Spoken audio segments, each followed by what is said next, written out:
Okay guys, this is going to be our build guide for the Woozi, but specifically we're going to be focusing on the Select-Fire portion. The N20 build guide is already out for the N20 Woozi. However, this one we'll be focusing on the Select-Fire board and portion. There are a couple ways to do this. As you can see, I've pre-soldered the connections here, so this is going to be a crimping method to reduce the amount of soldering needed.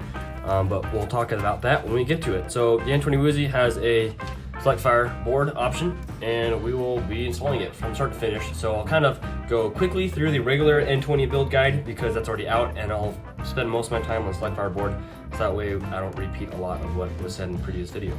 All right, so I like to start with just assembling it kind of modularly. I like to start with my base, which is going to be where I'm going to install everything, which is the left shell here, and I'm gonna get the hardware ready. This is everything you'll get in a kit from us. Fair warning, I am not an expert at the Select-Fire Woozi or soldering or anything like that, so everything I do here is just what I have found worked best for me. However, if you have another way of doing it that works for you, please do that. This will be a overview guide. This Select-Fire Woozi build is not a build for beginners. It is pretty complex. It has a lot of parts, and Select-Fire in itself is not something that is very easy. So fair warning on that. Hopefully this isn't your first build. If it is, maybe start with something easier. But without further ado, I'm gonna jump into it. I'm gonna take our two 10mm shell screws, and I'm gonna put them in the bottom of said shell. Be careful not to strip these screws. You wanna use a driver that is the right size. If you use something too small, you'll end up stripping it. If you use a power drill or a driver, use a low torque setting. Make sure you use enough pressure, you don't strip it. So there's my base. Everything's gonna go into this. Pretty easy start. And then I like to do my electronics next because then I can have those done. And those are honestly, the electronics are the hardest part, at least for me. So I'm going to go ahead and grab the cage, which is gonna be the heart of our blaster. So this is a dual stage. So I have two sets of motors, and I'll just press them in to the cage and make sure that the little circles are alternating. And as I'm going to solder these, I'm going to tin them, which means I'm just going to prep the surfaces for solder. So I'll just heat up the tab and touch solder to it. You should have just enough solder on each of those tabs to form a solid joint later. If I'm going too fast, feel free to pause. I am probably going to go ahead and do the wiring from the battery, the XT60, to the motors, and then I'll work on all the Select-Fire gears and the triggers. So if you follow a wire diagram, this is kind of what we want to look like. Mine's got a lot of notes on it from when I tested different lengths to try to get the optimum lengths, so you waste the least amount of wire and you don't have too much slack in the build as well, so you don't have as much wires to have to manage later. And if they're too short, you also have a really hard time getting things to fit. So I try to find the perfect lengths, plus or minus maybe a 1/4 inch, so you have some tolerance there. So I'm just going to use this to tell me the lengths of wires. You will be able to find this on our website or online with my notes added as well. And there is a difference between if you got a Select-Fire board maybe from the first gen. The only difference is that the battery moved positions. So if you read the board, it'll say ground bat rev instead of ground rev bat, which is what the old boards had. Which is why this video took so long, is because I didn't realize that, because I thought the wiring diagram was the same, but on the new boards, the positions did change on that. So keep that in mind if you're using an older wiring diagram.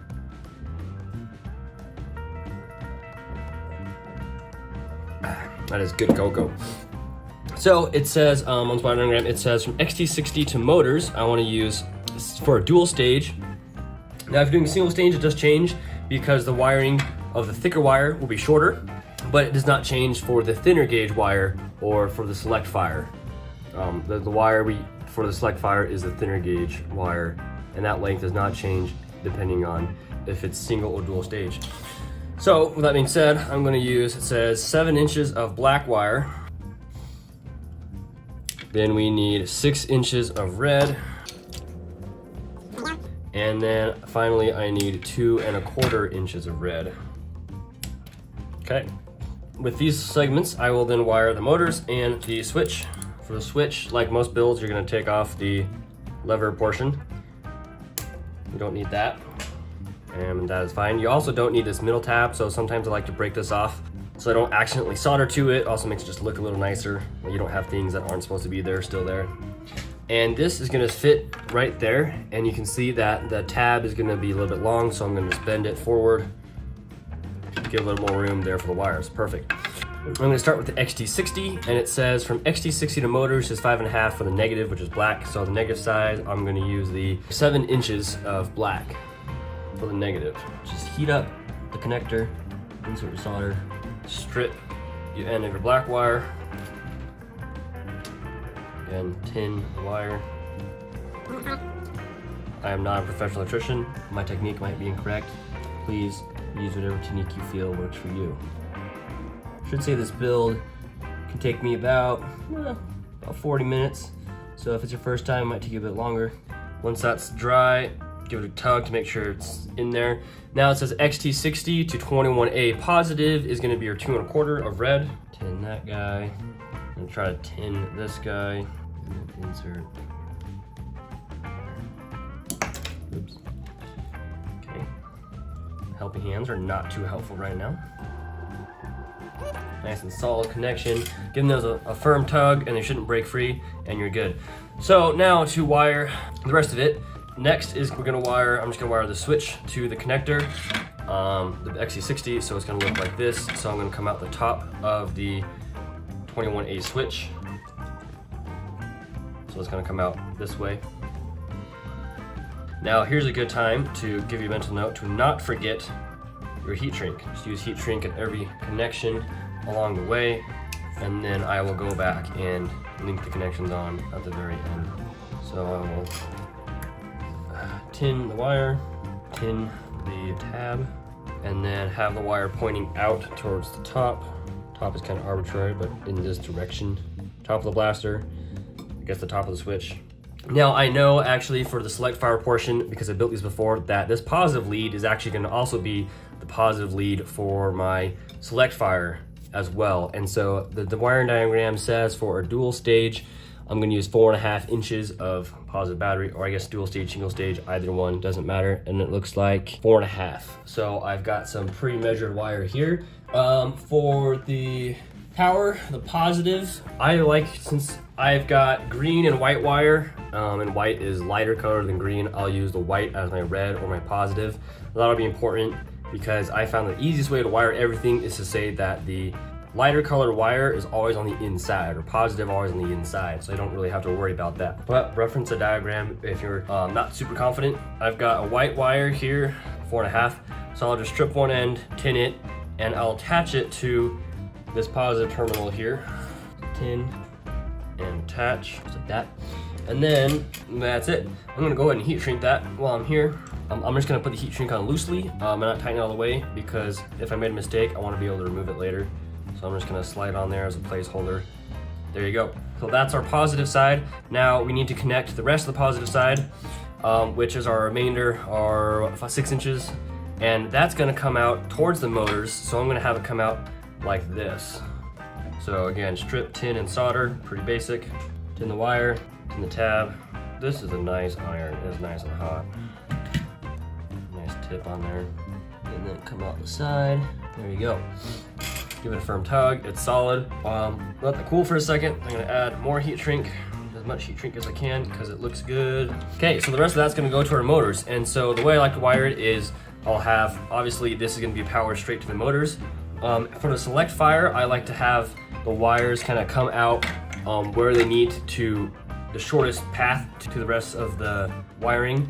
Before I do that, I'm gonna install the motors because I did forget.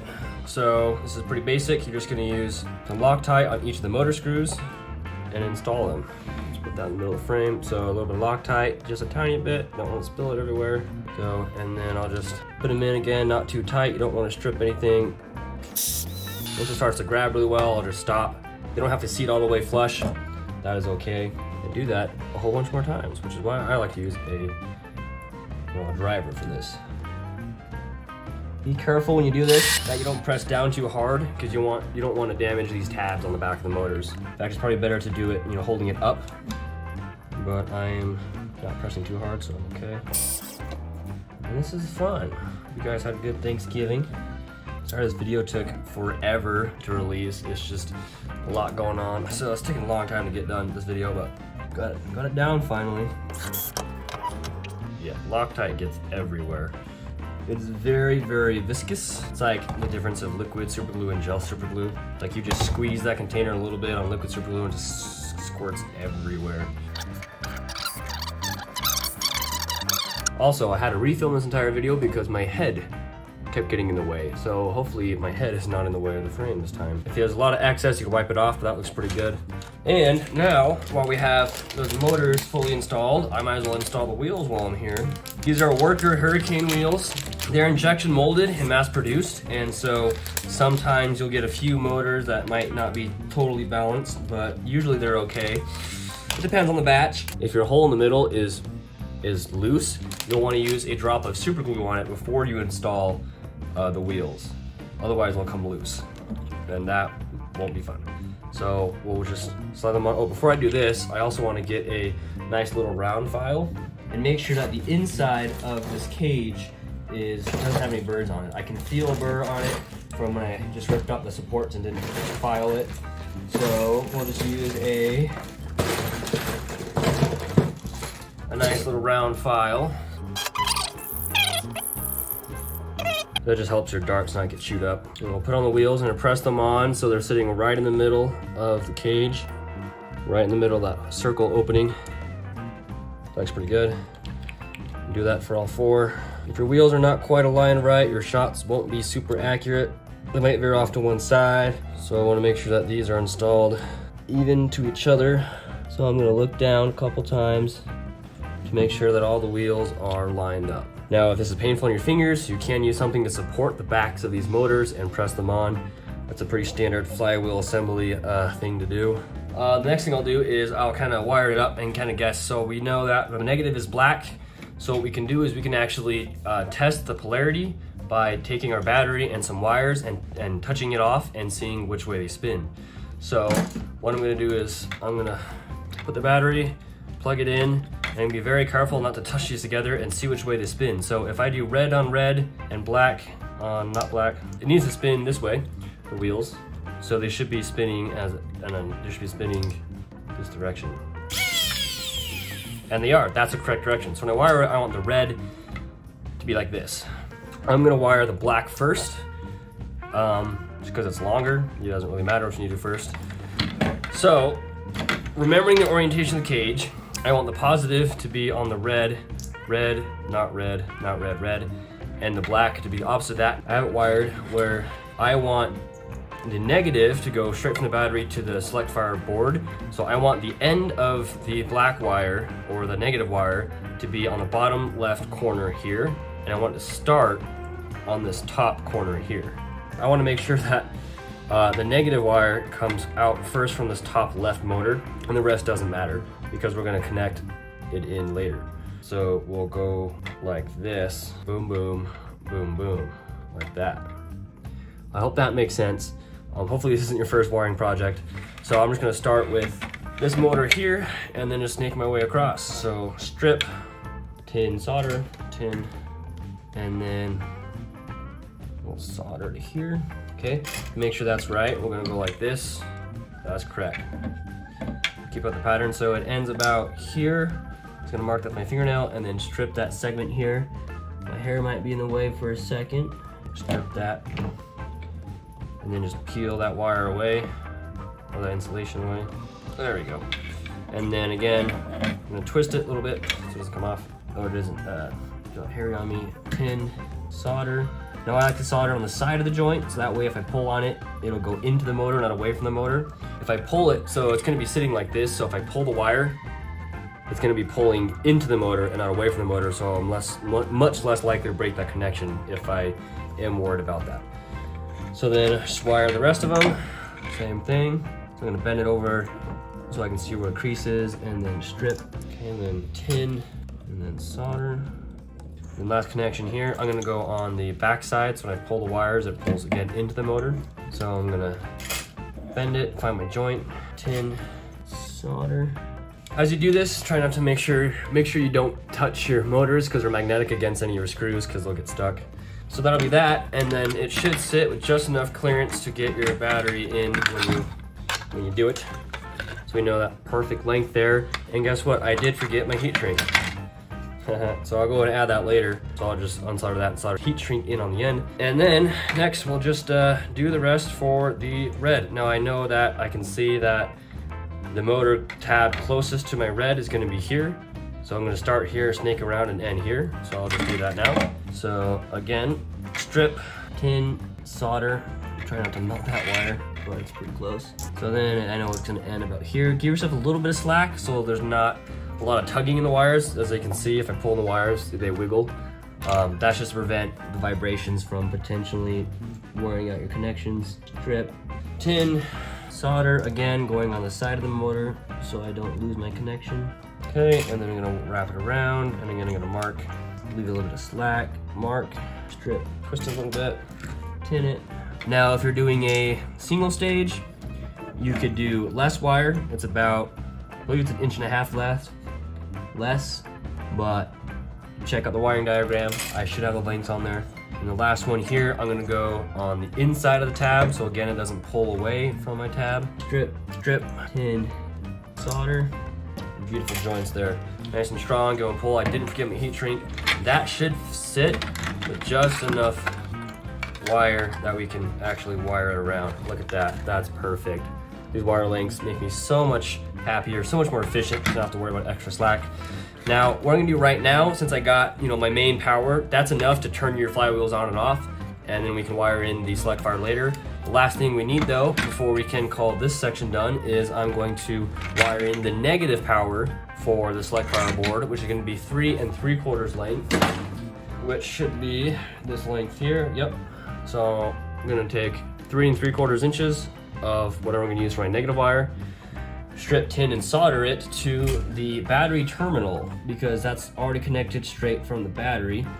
And I am gonna run this on the bottom, kind of across the magwell. So I'm gonna go on the furthest motor, go to the closest motor to that position, or the furthest motor from the battery, basically. So if that makes sense. So there you go. So this will be our negative power and our positive power. So really, you just take your Woozi, wire in double stage there, and then splice in battery connection, and then your other battery connection. The board will always be on in this case. You could wire it to turn it on the trigger pull, but I would be worried about the board not having enough response time. If you just lightly tap the trigger, turn the board on, fire it up, and activate it. My wife is the best. Makes me cocoa. Okay, so next I'm going to install my N20 motor into the pusher base. Again, normal N20 stuff here. And then I'll just take my N20 motor and my 2 little itty bitty teeny tiny little Phillips screws, and I'm gonna put a dab of Loctite on each of those little screw ports on the motor. What I actually like to do is let it get these screws started in the plastic because they can be really hard to start. You also want to use a really small screwdriver because these screws are really small. I find doing this is easier because the pusher base will sit flat without the motor in it, so then you can start the screws in and not try to start them after everything is put together, meaning the motor. And see, it's still gonna be difficult. Okay, that's started. So those are both started in there. Make sure you got all the supports out. Just bite into the N20. Don't over tighten these or you will strip like the little copper or the brass threads on the N20 motor. So just tighten enough to keep the motor in place, and then a hair tighter, that's all you need to do. I'm gonna push the motor in pretty hard so your screws can grab into it, especially if you have a lot of gunk in there. It is now locked nice and tight. It should be nice and flush.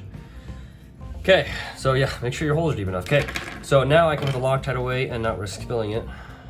Now I'm gonna solder all the rest of my Select-Fire components because then I can turn off my soldering iron. Follow the wire diagrams for your links. And if you'll notice that the positive wires are always on the side of the switch with the lever on that pivot. So your positive or lighter color is always going to be on that side. Your negative is always going to be in the middle. You're never going to use that third tab. On your Select-Fire switch, doesn't really matter, but I like to do alternating colors so I can keep the middle apart from the other two. And that's it. Pretty easy, so let's do that real quick. So you have our trigger switch, which is gonna be your long wires, or your 10-inch wires. So again, we got the positive, or the lighter color wire is gonna go on the edge with the pivot of the lever. My English is great today. So I'm just gonna, again, tin, and the wires I'm gonna strip, tin, solder. This is gonna be the trigger, so it doesn't really matter how you solder it, but I know that the trigger is gonna have its wires going up, so I'm just gonna do that now, but it doesn't really matter which direction the wires poke out. You've got enough room, it doesn't really matter. So again, strip, tin, solder. The negative will be in the middle, always in the middle. Okay, nice and solid. So that's the trigger, boom, done. Okay, next we have a pusher switch on the inside of the gearbox, and those lengths are 4 inches. Again, I've got a lighter and a darker, and the lighter goes, yep, on the pivot side. So we're gonna tin on the pivot side, tin on the middle, and then tin. Now I know the pusher on the inside of the switch is actually gonna, on the gearbox, is gonna go behind it, or underneath it, I should say. So I'm gonna point it in this direction again. Negatives are in the middle, strip, tin, solder. You have to yank, we're good. Next is gonna be the switch on the side of the gearbox, which is gonna be your 3-inch lengths. So again, I've got two 3-inch length wires. Again, lighter color positive goes on the pivot, darker color or the negative goes on the inside. So we'll strip, tin. Now the one on the side of the gearbox, it's just gonna come out from the back like this. There are a couple of troubleshooting things. For example, if you're stuck in Select-Fire only or full auto only, it's possible that your connections at certain joints are bad, and I will just explain that in a little bit. But basically, if you're stuck in full auto or semi-auto, just check to make sure these pusher switches are connected. If you have a short circuit or if you have a loose connection, it's gonna be stuck in one of those modes, or it won't fire at all. Obviously, it could be a trigger switch. The selector switch is a big one though, because the tabs, terminals are so small that you can get a short circuit, and that'll mean you'll be stuck in a certain select or a certain fire mode. You only need 3, so I'm just gonna pick the 3 closest to my right hand side. 1, 2, 3. And then the second longest wires are 9 inches. Now I only actually have one color of wire left. I'm gonna get more, so just pay attention to which one's the middle and which one is on the end. Honestly, just the middle one is fine. So these are gonna come straight out like this. There we go. Strip, tin, solder, that's the name of the game. These connections are really small. These wires are very small. Make sure you've got nice, good connections on the switch. And the last one. Again, I usually like to do alternating colors, so I'll do like whatever I got the most of, or whatever I feel like. I'll just put a different color one on the middle, so that way I can tell the middle apart. That's the only one that really matters as far as I'm aware. Give them all a nice snug pull, they're solid. The last is the motor.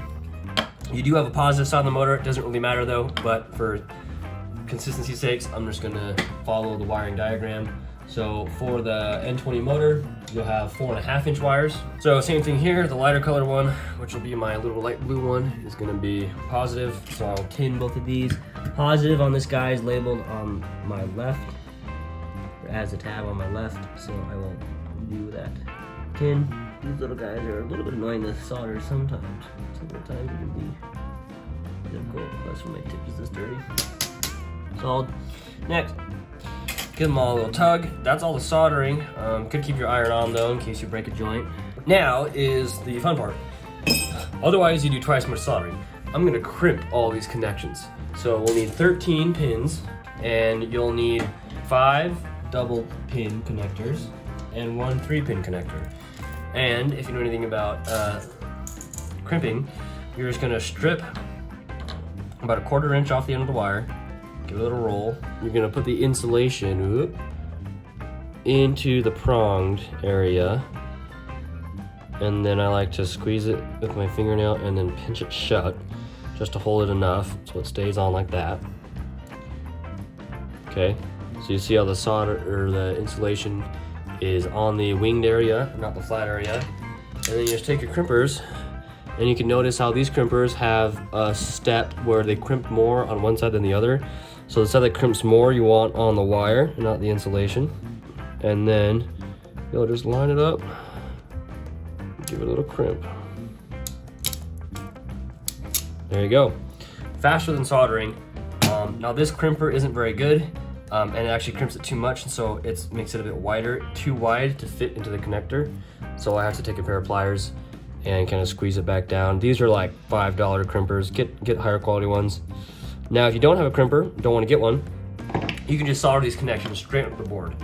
Following the diagram, you would just take your smaller wires, and then you would solder them into these holes. Now, these holes are a perfect fit, so you can put them in the holes, you strip the wire, put the wire in the holes, and just solder it that way. I like to do this just because it saves me more soldering. It's just a pin connector board. Just different ways to connect it, because if you solder the teeny tiny connections on the teeny tiny board and you mess up, it can be a pain, a huge pain to fix it, especially if you don't have like a super fancy soldering iron or anything. So crimping is generally easier, I'd say. And we crimp, and we kind of resize it, and that should just fit into your 2-pin connector, the female connector. Just lock into place. So it's pretty modular, so you can easily swap out your motor if you want. That's another plus. And then yeah, just do that for all of them. More crimping. If I'm not mistaken, crimp is also a dance move. I heard that in psych once. Juliet said, "Can I teach you how to crump or crimp?" Is it crump? Clearly I know a lot about dancing. Especially if you see me dance, you'll know that I know absolutely nothing about dancing.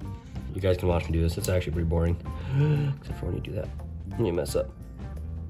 There we go. I mean, really almost done.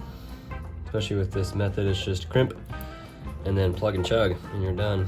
If it's a bit tight, you have to use a small pin to push it the rest of the way. Like an itty bitty pin, like smaller than like a really small Allen key. Like the tip of something, like the tip of these flush cutters, or something smaller. I use like a even smaller than a caliber pin kind of pin. You can actually twist the wire, get a little more tension, push it through. So the Select-Fire switch, you want to make sure the middle wire is on the middle connector of the 3-pin female. As far as which one is full auto or which one is, you know, semi, I don't personally have a preference. I'm sure you guys love watching me do this. It's kind of satisfying, but I think it's incredibly boring after you do, you know, a couple dozen of these connections.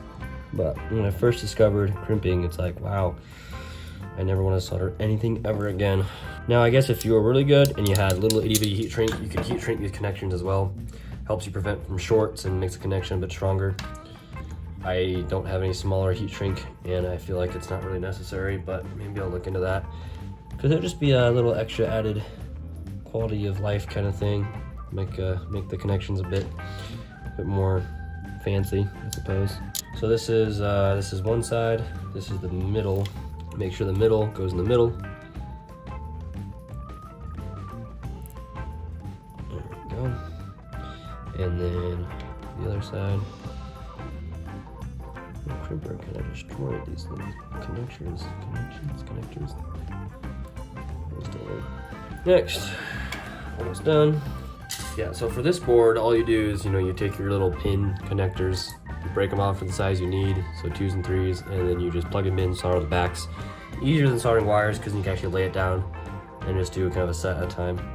Or again, you can just solder straight to the board. Watch out for short circuits though. You do not want your soldering connections to touch each other.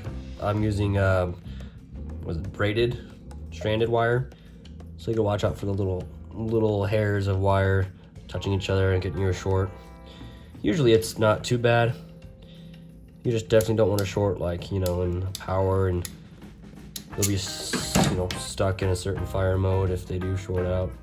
It can be annoying to kind of figure out and diagnose, but when you're done, you just want to go through and check all your connectors to make sure that nothing's obviously shorting out. And with these pins, you want to make sure you insert them all the way on the females. Otherwise, you will probably be wondering why you're shorting out or why you don't have a connection. It's a really satisfying little click they make. And if you accidentally crimp it kind of crooked or diagonal, then it won't click into the female connector. Also, if you crimp it too hard, you could end up like cutting the wire by accident because of the wings of the connector will crush the wire or crush the insulation and end up cutting your wire. So you'll just want to snip it off and try again. If the wire ends up too short though, because you have to do that too many times, then you will have to resolder a longer length of wire. Honestly, that's way quicker than soldering, at least with my level of skill in soldering. We need an extra female, yeah, for the main power as well. So we'll have to crimp that one. So push it in, nice little click, click. You probably cannot hear that, but let's see if you can. I have to click right there. Well, anyway, and then yep, the main power to the board. We'll just strip a little less than 1/4 inch, I suppose. And then we need two more female pins. If you purchase the pin version from us, highly recommend it. If you're familiar with the FDL, they use a similar system as well. Just plug and play. It does add a bit to the cost because of the labor involved in crimping all these pins, but I think it's worth it. A lot less chance of having hardware failures, I've found. Crimp connection seems to be less likely to fail in general, as far as that's what the internet has told me.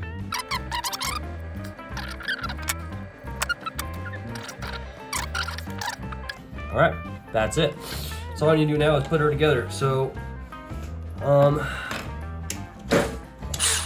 I like to drill out the 10A switches to 7/64 so I can pop in the shell screws without biting into the switches, because the switches don't need to have a screw in them. This is optional.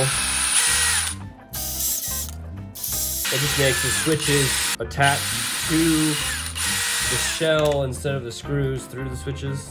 So the switches are more secure, in my opinion. And then from there, we'll just install some stuff with the screws. So we got the pusher into the box, but first we'll install the gear. Again, normal N20 motor stuff. There's a flat side on the tab of the motor. There's a flat side on the gear, so just line them up, push them on, nice and hard. You may have to smack it with something or widen the hole a little bit. Or yeah, press it gently. This is on gently.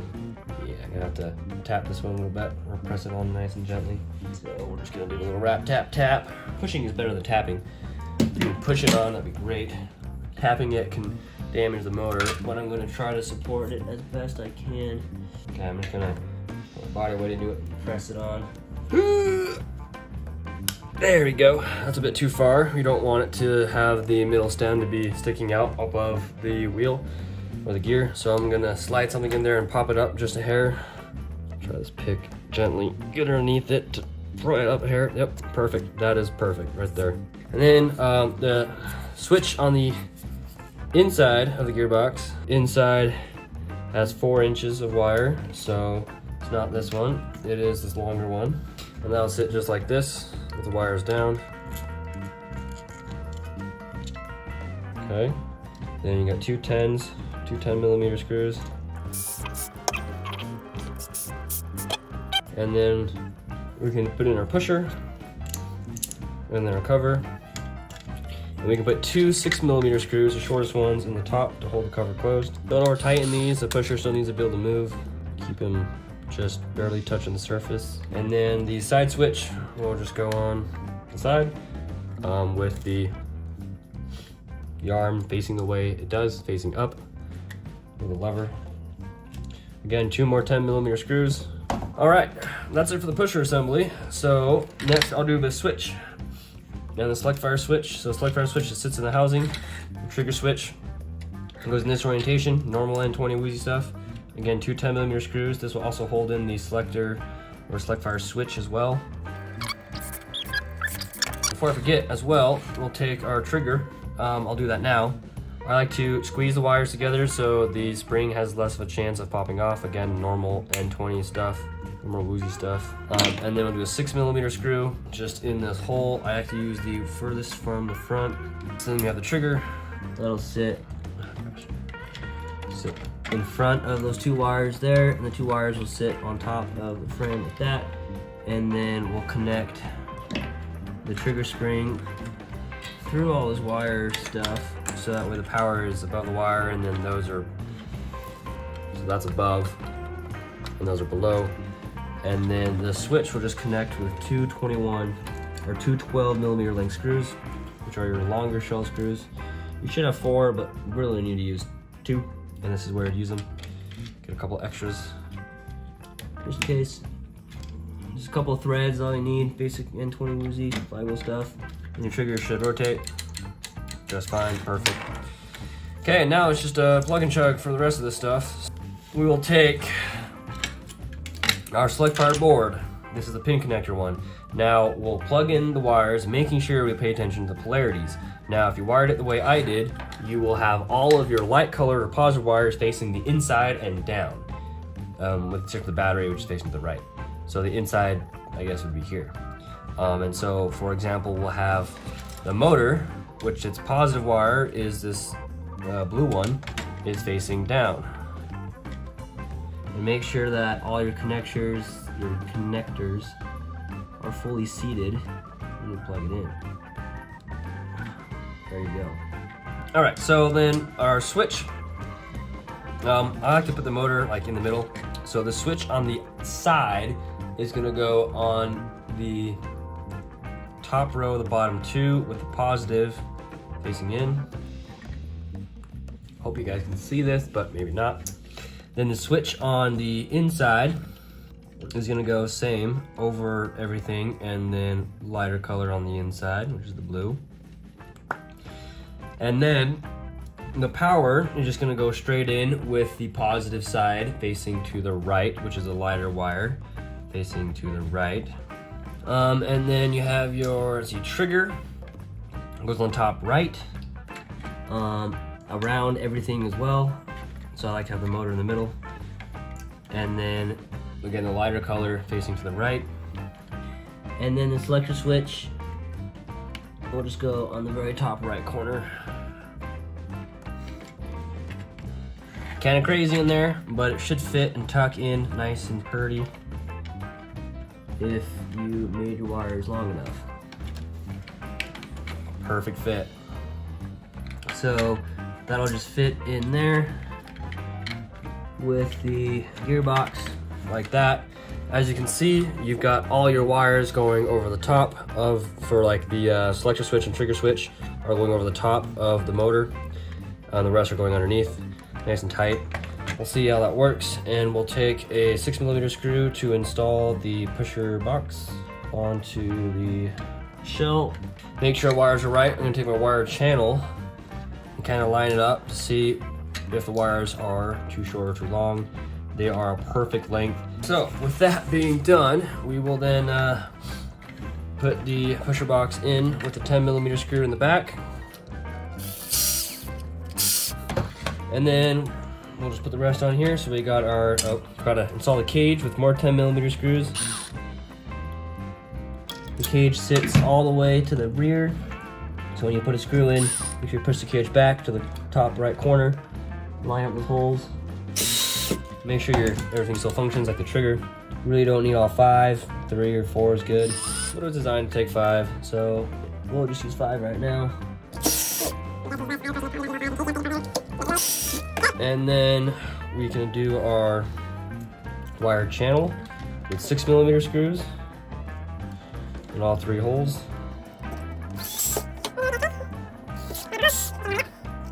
And then all the wires should fit through the wire channel, at least the trigger and the Select-Fire switch wire should fit. And then a wire cover, wire channel cover slides in. Upside down, it's tight. There you go. And then another 6mm screw to hold that guy in. Okay, my phone ran out of memory, so you missed me troubleshooting. But what happened is I had a short circuit here. I had a little bit of hairs on this yellow tab touching the green, so I had a short circuit, so I just fixed that up. And I had to do that because every time I would switch the selector switch, it would fire the pusher motor. So I fixed that. The other thing I had to fix was I wasn't getting consistent burst. I was getting full auto and like semi-auto, and that's it. And so what I did there is I actually went and adjusted the length of the lever. I moved the lever on the switch on the inside of the gearbox, made it a little longer, so that way I could fine tune the timing. So you may have to do that depending on what performance or what you're getting out of it with the Select-Fire switch. So adjusting those lever lengths will help fine tune your Select-Fire. The rest of it is just normal N20 stuff. So we'll just button down the rest of this pusher box here. And then our mag release. There you go, don't make it too tight so it swivels still. And then we'll do our release arm. Sand out this slot if it's too tight, but ours fits well. Release the mag release itself. Then we'll install our mag release screw. And then our mag release spring. And then our side panels things here. Again, don't over tighten these. You could strip the plastic. I just widen the hole a little bit so I have a little more grip on with the little screws because I like mine to sit a little deeper so they don't stick out as much. Okay, and then that'll just fit on with 10mm screws.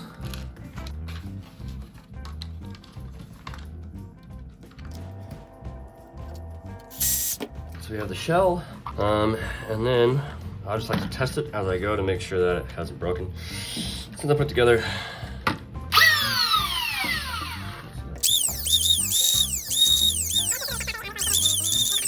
if the trigger gets stuck, the basic N20 Woozi stuff, if it gets stuck down, it won't go all the way up, then you'll want to make sure your trigger is seated all the way, that the wires that are rubbing against the trigger are tucked down away properly, and that your supports didn't leave any gunk on the roof so it's not rubbing on the frame. And we have our barrel, which is another 10mm. And then shell, which is more 10mm. I like to squeeze it together so it stays nice and tight together as I do it. And yeah, some screws in the bottom. Again, squeeze it together. And then another 10 or 12. We'll do some 6mm on this guy. For the selector switch, I'll use a 10mm.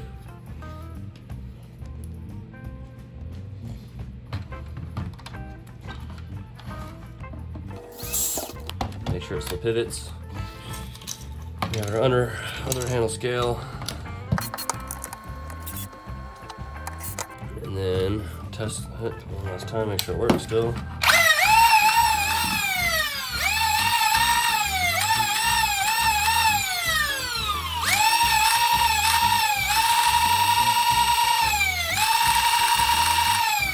That's perfect. And then the stock, 10mm all around. Woozi uses a lot of screws.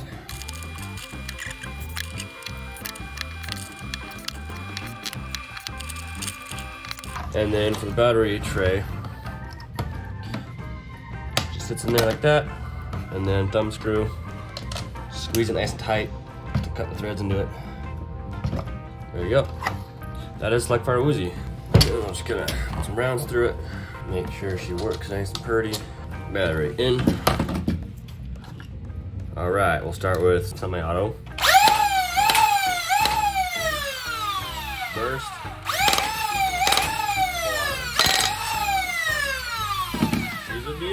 Works perfectly. Bit of a tinkering build just because of that Select-Fire switches and stuff, but in the end, works pretty good if you know what to look for. So hopefully that helps you guys. We might do a troubleshooting video on it specifically, just because it can be really difficult to troubleshoot. But when she works, she works so well. There you go.